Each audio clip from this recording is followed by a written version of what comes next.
समाज के लोगों को बराबरी बनाने के संविधान में व्यवस्था इसीलिए बनाई गई है। बाबा भीमराव अम्बेडकर ने आरक्षण की व्यवस्था इसलिए दिया। बहुत से लोग, मैं पूछता हूँ, प्रधानमंत्री जी कहते हैं एक नियम, एक कानून, एक झंडा होना चाहिए। लगा दो ना भाई प्रधानमंत्री जी। बिहार में तो हमारे यहाँ तो जमींदारी एबोलिशन एक्ट है। 12.5 एकड़ से जमीन कोई नहीं रख सकता है। बिहार में 100 एकड़, 200 एकड़ जमीन रखे हैं लोग। ऐसे ऐसे लैंडमार्क बिहार में है, 200 से 300 एकड़ जमीन उनके नाम से। वो कलेक्टर है, वो जज है, मिनिस्टर है, एमपी है, एमएलए है, उनको क्या जरूरत है खेती करने की? उनके नाम से 100 एकड़ 200 एकड़ रखने की क्या औचित्य है? इसलिए जरूरी है सबको भागीदारी मिले। सब जानता है कि नेपाल और भारत के संबंध जो है केवल कूटनैतिक संबंध नहीं है, केवल राजनीतिक संबंध नहीं है, यहाँ तो बेटी और रोटी के संबंध है, ब्लड की रिलेशन है। आज से नहीं, पौराणिक काल से आप महाभारत पलटाइए, रामायण पलटाइए, हर जगह पर वो बिंद एकता महासम्मेलन को लेकर गाजीपुर के लंका मैदान में आज 5 नवंबर को हजारों की संख्या में बिंद समाज के लोगों का महासम्मेलन हुआ। इस सम्मेलन का मुख्य उद्देश्य समाज के लोगों को एकजुट कर लोकसभा चुनाव 2024 में अपनी दमदारी दिखाना। समाज के लोगों को संसद भेजने की कवायद शुरू की गई। कार्यक्रम का शुभारंभ दीप प्रज्वलित कर किया गया। अपने पूर्वजों के चित्र पर माल्यार्पण कर कार्यक्रम की शुरुआत हुई। इस मौके पर बिंद समाज के सांसद, विधायक, मंत्री समेत बिंद समाज के लोगों का जमावड़ा रहा। तो देखें एक झलक।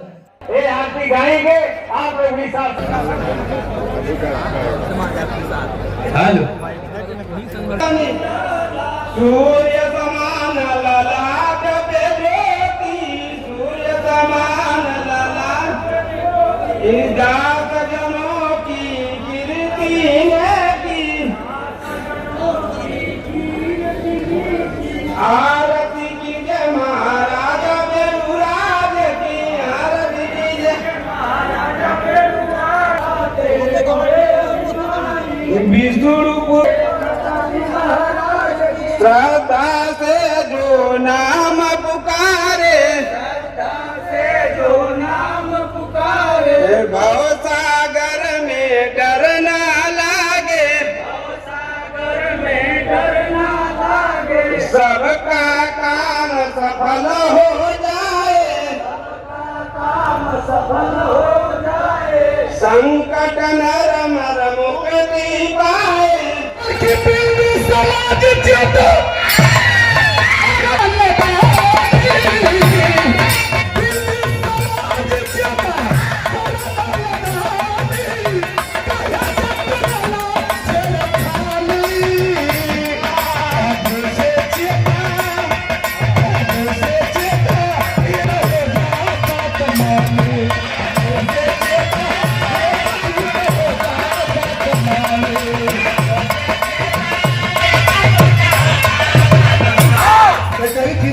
समाज हमारे गीत में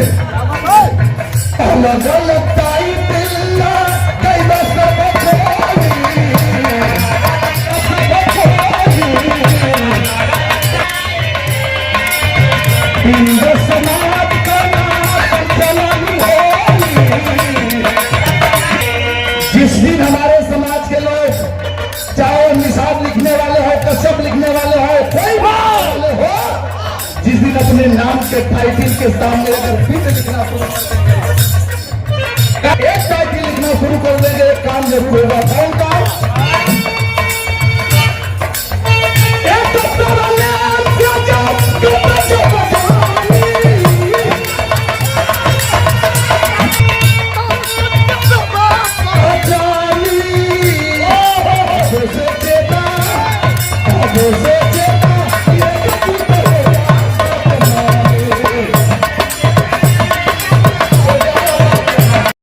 गाजीपुर के लंका मैदान में बिंद एकता स्वाभिमान महासम्मेलन का कार्यक्रम हुआ।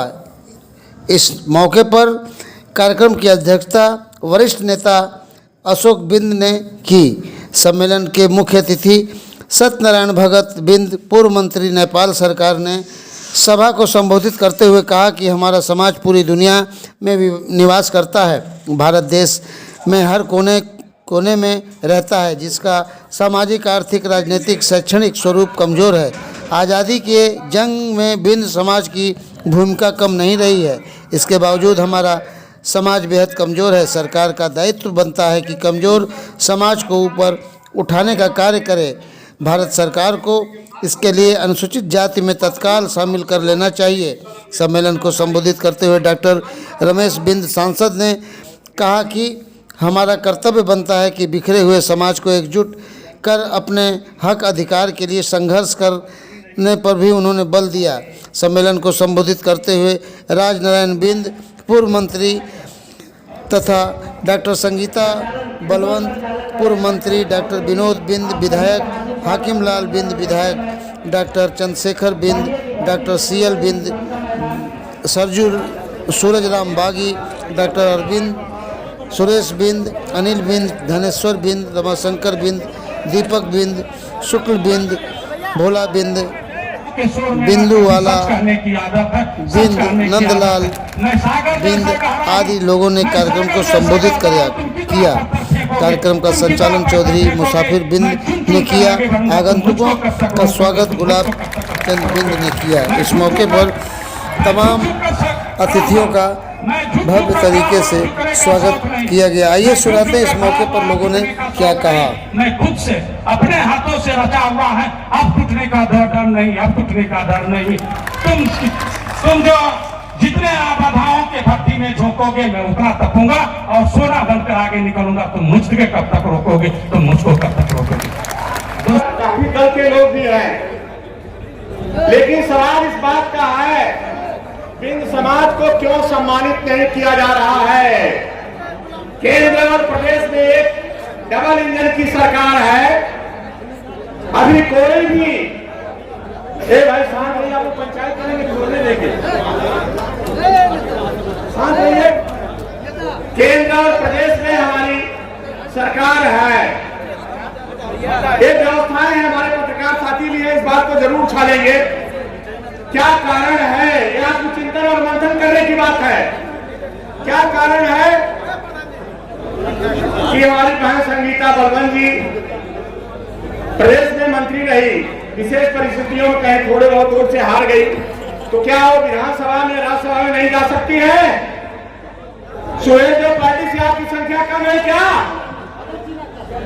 सोचिए, आप मंथन करिए, क्या कारण है आपको सप्रेस किया जाता है और आपको दबाव के रखा जाता है, इसलिए कि आप संगठित होकर के एकजुट से जिस तरह से आप हाईलाइट हुए आज, जिस तरह से आप लोगों ने अपने शक्ति का प्रदर्शन किया है, इस तरह से आपको पूर्वांचल के इलाहाबाद से लेकर बलिया तक 15-20 लोकसभा सीट है। केवल खाली एक ज्ञानपुर, भदोही, मिर्जापुर भी खाली एक सांसद के लिए जाने का औचित्य है। फूलन देवी को हमारे पूर्व की सरकारों ने उन्हें तमाम अपराधों से मुक्त करा करके उनको सांसद भी बनाया था और वहीं से रामवती बिंद जी एक बार सांसद हुए। हमारे भाई सांसद रमेश बिंद जो है 3 बार विधायक रहे, महवा से भी रहे और इसके बाद इस बार उनको अवसर मिला भाजपा की तरफ से तो सांसद भी हो गए। लेकिन ये चिंतन मंथन करने की बात आपको है, क्या कारण है? आपकी जनसंख्या तो है लेकिन उसकी जनगणना नहीं होती है कभी इस देश में। आपकी जनसंख्या क्या है? ये प्रेस मीडिया वाले भी किसी को 1 लाख, किसी 2 लाख ऐसे लोगों की संख्या बताते हैं। केंद्र में सुनिए, जरा शांत रहिए, केंद्र में हमारी सरकार जो है यहाँ है और केंद्र में तमाम लोग नामित होते हैं। आप मैं पूछना चाहता हूं मंच में बैठे हुए हमारे सम्मानित लोगों से भी, कितने लोग वीसी हुए हैं, कितने लोग महामहिम हुए हैं, कितने लोग तमाम ऐसी कमेटियां हैं भारत सरकार में, वो विधायक और सांसद से भी बड़े बड़े पद हैं, उनको क्यों नहीं दिया गया है? इसलिए कि जिस दिन आप चैतन्य हो जाएंगे, जागरूक हो जाएंगे, उसी दिन आपको हक और अधिकार मिलेगा। अभी तक पूरे भारतवर्ष में मैं बोलूं कि कहीं जनगणना नहीं होती है। जनगणना किसकी होती है? प्रेस मीडिया वालों से मैं पूछना चाहता हूं। जनगणना सेंसस रिपोर्ट जो है खाली शेड्यूल कास्ट की 22% आरक्षण है, उसी के तहत उसका हर 10 साल पे आरक्षण होता है, जनगणना होती है। लेकिन बैकवर्डों की कोई जनगणना अभी पूरे भारतवर्ष में नहीं हुई है। पहली बार जो बिहार गवर्नमेंट ने जनगणना कराया, उसके लिए तमाम लोग जो है बड़े भाई लोग सुप्रीम कोर्ट में भी चले गए कि नहीं जनगणना नहीं होनी चाहिए। क्यों नहीं होनी चाहिए भाई? जब जनगणना होगी तो मालूम होगा कि कौन गरीब है, कौन अमीर है, कौन पढ़ा लिखा ज्यादा है, किसको क्या मिलना चाहिए, तब तो दे पाएंगे ना। खाली लोग मुभावन करके 5 किलो राशन दे करके भाई तो गलत है। हमको और अशिक्षित किया जा रहा है कि देश का जो है मालिक कौन होता है? देश का मालिक प्रधानमंत्री होता है। उत्तर प्रदेश का मालिक कौन होता है? मुख्यमंत्री होता है। जिला का मालिक कौन होता है? डीएम होता है। PM, CM, DM. आप कहाँ खड़े हैं? न तो आपके एसडीएम हैं, न आपके तहसीलदार हैं, न आपका दरोगा है, न आपका लेखपाल है। इसलिए पढ़ो, जो पढ़ेगा वही पढ़ेगा। पढ़े बेटियां, बढ़े बेटियां। जिनकी बेटियां पढ़ेंगी वही लाभ पाएंगी। आने वाले समय में 33% महिलाओं का आरक्षण हुआ है। न्यायपालिका की निकली है लिस्ट, मुंसफी की और सिविल जज की सूची निकली थी, उसमें कितने लोग समाज के 3 बेटियां जो है इस बार जो है कम से कम जो है जुडिशियल सर्विस में आई है। पढ़ाई पे ध्यान दीजिए, जो पढ़ेगा वही पढ़ेगा। चाहे जवाब आते हैं सरकार को ब्यूरोक्रेसी में बैठे हुए आईएएस पीछे चलाते हैं, बिना आईएएस के इंस्ट्रक्शन से कोई फाइल आगे नहीं बढ़ेगी। बहुत से हमारे मित्र इसमें मंत्री रहे हैं, विधायक हैं, बिना परसुएशन के जब फाइल चाहेगा तो आईएएस ने joint secretary, special secretary, principal secretary file को घुमा दिया, तब तक तो सरकार चली जा रही है। इसलिए जरूरत है ब्यूरोक्रेट में आने वाले आईएएस लोगों की। पूरे उत्तर प्रदेश का रिजल्ट निकला, मात्र उत्तर प्रदेश से एक बिन बिरादरी का लड़का जो है आईएएस में इलाही सर्विस में आया। राजनीति उनके फादर को इलाहाबाद रहे हैं। और अभी आपका जो है मुझे बड़ी खुशी होती है कि समाज की बेटियां बहुत पढ़ लिख करके डॉक्टर हो रही हैं, आर्थिक स्थिति से बहुत आगे जा रही हैं। लेकिन ब्यूरोक्रेसी में जरूरत है कि उनको आईएएस भी होना चाहिए, पीसीएस भी होना चाहिए, जुडिशियल सर्विस में जाना चाहिए। और न्यायिक प्रक्रिया में कोई आरक्षण नहीं है। आरक्षण के नाम पे घबराते हैं। देश में मंडल और कमंडल लागू हुआ था, 27% आरक्षण हुआ उत्तर प्रदेश को तो चला, लेकिन बिहार में 18%, मध्य प्रदेश में 14%, उत्तराखंड में 14%, 27% के आरक्षण को कहीं नहीं एग्जीक्यूट किया गया है। हालत यह है कि बहुत सी लड़कियां, बहुत से लड़के नेट में क्वालिफाइड करते हैं, टीजीटी में क्वालिफाइड करते हैं। रिजल्ट देख लिए, कितने लड़के अभी भूखों मर रहे हैं, आत्मदाह कर रहे हैं। हर जात बिरादरी के लड़के जो है डॉक्टर, टीचर नहीं हो पा रहे हैं। बिहार में हुआ, बिहार में तमाम लड़के, उत्तर प्रदेश के लड़के यहां से चले गए, वहां पे हो गए मास्टर। लेकिन क्या कारण है? डबल इंजन की सरकार हमारी है। इस पे शिक्षा पे ध्यान दे। मैं भाई लोगों से जो सरकार में है उसे भी आग्रह करूंगा कि अपने माननीय मंत्री और माननीय मुख्यमंत्री, माननीय प्रधानमंत्री से भी आग्रह करें कि समाज के हर तबके के लोगों को, समाज के लोगों को बराबरी बनाने के लिए संविधान में व्यवस्था इसीलिए बनाई गई है। बाबा भीमराव अम्बेडकर ने आरक्षण की व्यवस्था इसलिए दिया। बहुत से लोग, मैं पूछता हूँ, प्रधानमंत्री जी कहते हैं एक नियम, एक कानून, एक झंडा होना चाहिए। लगा दो ना भाई प्रधानमंत्री जी। बिहार में तो हमारे यहाँ की जमींदारी एबोलिशन एक्ट है, 12.5 एकड़ से जमीन कोई नहीं रख सकता है। बिहार में 100 एकड़, 200 एकड़ जमीन रखे हैं लोग। ऐसे लैंडमार्क बिहार में है, 200 से 300 एकड़ जमीन उनके नाम से। वो कलेक्टर है, वो जज है, मिनिस्टर है, एमपी है, एमएलए है, उनको क्या जरूरत है खेती करने की? उनके नाम से 100 एकड़ 200 एकड़ रखने की क्या औचित्य है? इसलिए जरूरी है सबको भागीदारी मिले। इन्हीं चंद शब्दों के साथ मैं आप सबका हार्दिक अभिनंदन, वंदन, नमन, सबको प्रणाम करता हूँ। आशा और विश्वास करता हूँ आप लोग जागरूक हो जाइए। जब तक आप जिताने की और हराने की शक्ति नहीं रखेंगे, आपको कोई दल नहीं पूछेगा। जिस दिन आप जागरूक हो जाएंगे और जिताना हराने जान जाएंगे, उसी दिन आपका सम्मान बढ़ जाएगा। जय हिंद, जय समाजवाद। कैसे आना हुआ और क्या बताएंगे गाजीपुर के बारे में? गाजीपुर ऐसे तो आप लोग सब उपस्थित है, आज दिन भर देख रहे हैं आप लोगों के। बिंद जाति के स्वजातीय स्वाभिमान महासम्मेलन था, उसी में इनवाइट था, उसी कार्यक्रम को संबोधन के लिए आए थे। क्या लगता है कि इस तरह का महासम्मेलन करने से बिंद समाज की कितनी उन्नति हो पाएगी? अब इस तरह के सम्मेलन करने से उन्नति जरूर होगी, क्योंकि ये निरंतर होनी चाहिए।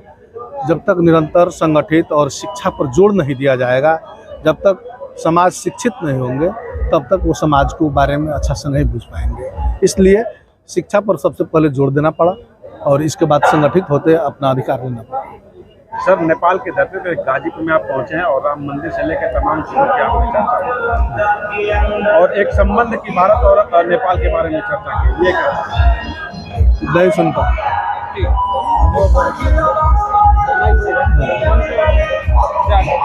सर, आपने नेपाल और भारत के संबंधों की बेटी रोटी की भी बात कही है, ये क्या था पूरा मामला, क्या बताएंगे इसके बारे में? देखिए, ये तो सब जानता है कि नेपाल और भारत के संबंध जो है केवल कूटनैतिक संबंध नहीं है, केवल राजनीतिक संबंध नहीं है। यहाँ तो बेटी और रोटी के संबंध है, ब्लड की रिलेशन है। आज से नहीं, पौराणिक काल से आप महाभारत पलटाइए, रामायण पलटाइए, हर जगह पर वह प्रमाण मिलेगी। वही चीज मैंने याद दिलाना चाहा है। तो ऐसे में कैसा लगा आपको गाजीपुर और पूर्वांचल? मैंने अपना संबोधन में हम कहा था कि ये गाजीपुर एक क्रांतिकारी भूमि है और एक उर्वरा भूमि है गाजीपुर। और गाजीपुर बहुत सुनहरा जगह है, बहुत सुंदर और प्यारा लगा मुझे। हम शशिकांत बिंद, ग्राम पोढेलवा, जिला गाजीपुर से। दोस्तों, आज 5 नवंबर को बिंद एकता महारैली का आयोजन किया गया था, जिसमें आगामी लोकसभा चुनाव को देखते हुए देश की दिशा और दशा को तय करने वाला इस चुनाव में बिंद समाज गाजीपुर जिला में रणभेरी बजा चुका है। गाजीपुर जिला में बिंद समाज अपने आप में एक बहुत बड़ा निर्णायक वोट के रूप में, जिसकी आबादी लगभग 4 लाख के लगभग मानी जाती है, जिसमें से हम बिंद समाज के तमाम युवा साथी आज 5 नवंबर की रैली को सफल बनाने के लिए, जिसमें आज 50,000 की संख्या में बिंद समाज के लोग अनेक विधानसभा से इकट्ठा हुए थे। हमने बिंद समाज के लोग पूरा जोर जहां लगा दिए थे ताकि इस कार्यक्रम को लोकसभा के विधानसभा की नई रणनीति में पेश कर सकें। इसके लिए दोस्तों, हमने लोकसभा और विधानसभा में अपने समाज के होनहार और युवा जो समाज को आगे ले जाने का प्रयास करते हैं, उसके लिए विकल्प का तलाश कर रहे हैं। जो राजनीतिक पार्टियां हम लोग को समाज को भागीदारी नहीं देंगी, हम पूरा बिंद समाज, मल्लाह समाज, निषाद समाज, केवट समाज, माझी समाज, मझवार समाज, रैकवार समाज, बाथम समाज, बेलदार समाज उसको बहिष्कार करेगा और लोकसभा के चुनाव में अपना बिंद प्रत्याशी उतार करके जो हमको राजनीतिक से दूर रखना चाहता है, उसके हम कड़ा जवाब देने का प्रयास करेंगे। आज जो है बिंद एकता महासम्मेलन का आयोजन हुआ है। सिर्फ जनपद ही नहीं, हमको लगता है कि पूर्वांचल के कोने कोने से बिंद समाज का जो है आज जमावड़ा हुआ है। क्या उद्देश्य रहा? देखिए, उद्देश्य जो है कि इस कार्यक्रम का जो हमारा समाज शैक्षणिक रूप से, आर्थिक रूप से, राजनीतिक रूप से पिछड़ा हुआ, इसको जागृत करने का पहला कार्यक्रम तो यह। दूसरा कार्यक्रम यह है कि राजनीतिक और शैक्षणिक राजनीतिक हिस्सेदारी जो हम लोगों को पूर्वांचल में कम मिली, पहले की अपेक्षा जो हमारी जनसंख्या है वो कम मिली है।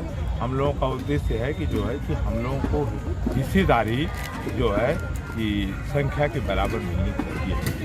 तो मूल उद्देश्य यही रहा है और समाज को जगाने का है। आज ऐतिहासिक जो सम्मेलन हुआ है गाजीपुर में, वह निश्चित रूप से 16 में इससे थोड़ा कम ही हुआ था, विधानसभा का स्तर पर हुआ था, लेकिन वह इस समाज के लोग जागरूक हुए और निश्चित रूप से जो है कि